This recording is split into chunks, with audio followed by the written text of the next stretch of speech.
السلام علیکم ورحمۃ اللہ وبرکاتہ۔ افسوس صد افسوس جو خدا کے محبوب پیغمبر نے پیشین گوئی دی تھی کہ علم کتابوں سے نہیں، علم علماء کے اٹھنے سے اٹھے گا۔ ہائے ہائے، آج اطراف عالم میں اور بالخصوص ہمارے ملک میں جس تیزی کے ساتھ ارباب علم و فضل و کمال اس دنیا سے رخصت ہو رہے ہیں، ارباب علم و روحانیت اور ارباب علم و ولایت رخصت ہو رہے ہیں، واقعتاً انتہائی دل غمگین ہے۔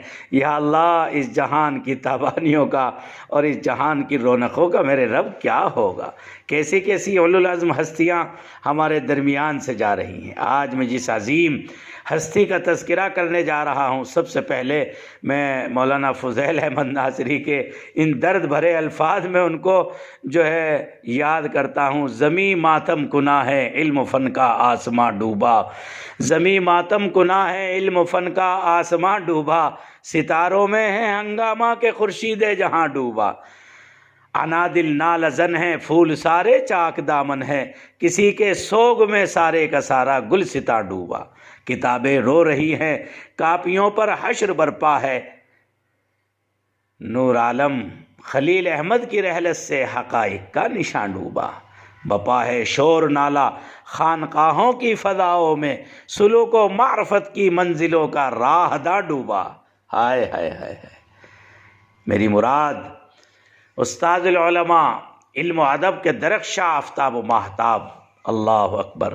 چند روز مسلسل خبریں موصول ہو رہی تھی کہ مولانا نور عالم خلیل امینی صاحب کی طبیعت ناساز ہے، ملک اور بیرون ملک موجود ان کے لاکھوں تلامذہ صحت یابی کی دعا، مگر وہی ہوا جو رب کو منظور تھا۔ اچانک قیام اللیل سے فارغ ہو کر حضرت رحمۃ اللہ علیہ کے انتقال کی خبر معتبر ذرائع سے معلوم ہوئی تو شک یقین میں بدل گیا اور لمحے کے لیے بھی سکتہ طاری ہو گیا، مگر اس بات کی خوشی بھی تھی کہ حضرت رحمۃ اللہ علیہ اتنی بڑی تعداد میں اپنے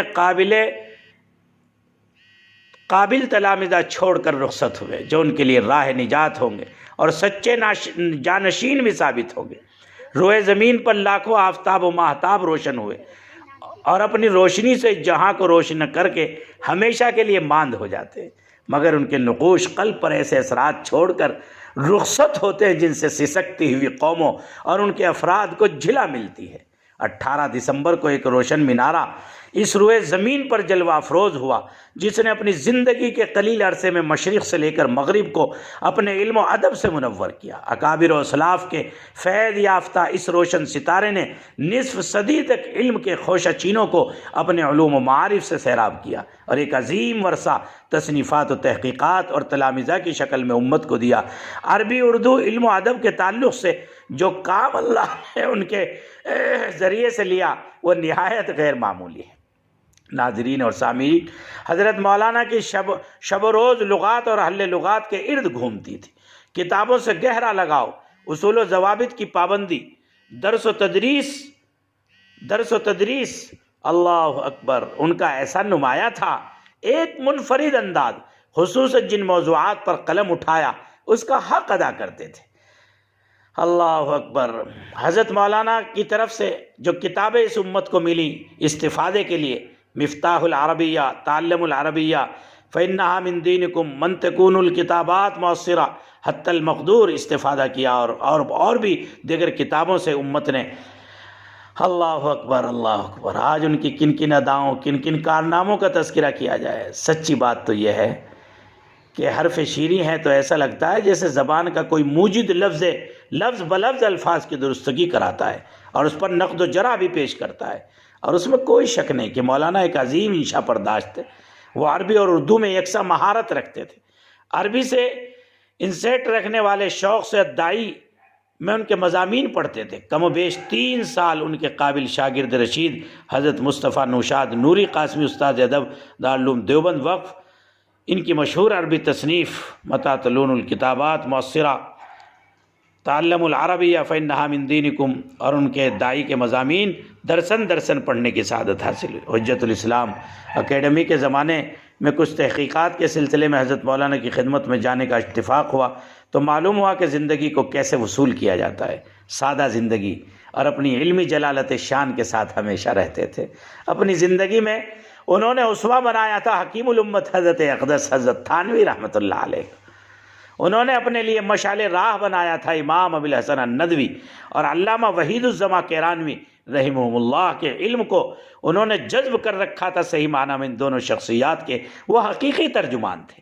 ہمارے ملک کے دو بڑے جامعات دارالعلوم دیوبند اور دارالعلوم ندوۃ العلماء لکھنؤ کے طالبان ہمیشہ ان کے علوم سے خوب فیض اٹھاتے تھے، اور اس طرح یہ شرف بھی ان کو حاصل ہوا جو بہت کم لوگوں کے حصے میں آتا ہے۔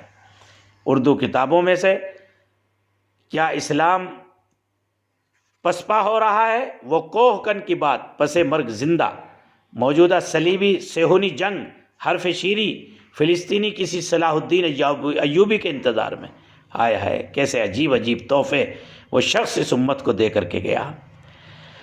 آخر کار وہ وقت آ ہی گیا جب علم و ادب کا ایک عہد ختم ہو گیا دارالعلوم دیوبند سے، علم و ادب کی ایک تحریک ختم ہو گئی، اور جو ہمارے عزیز طلباء کو جو اس زبان سے جوڑتی تھی جو میرے نبی کی زبان ہے، قرآن کی زبان ہے، عربی کی زبان، جنت کی زبان ہے، وہ زبان عربی ہے جو اللہ کو محبوب ہے۔ آئے ہائے وہ آفتاب و ماہتاب کہ جس سے اس کی شعاعیں نکلتی تھی اور طالبان علوم نبوت اپنے قلوب اور دماغ کو عربی زبان و ادب سے معطر کرتے تھے، آج وہ آفتاب و ماہتاب 3 مئی 2021 کم و بیش 68 سال کی عمر میں ستارہ ہمیشہ کے لیے ماند پڑ گیا۔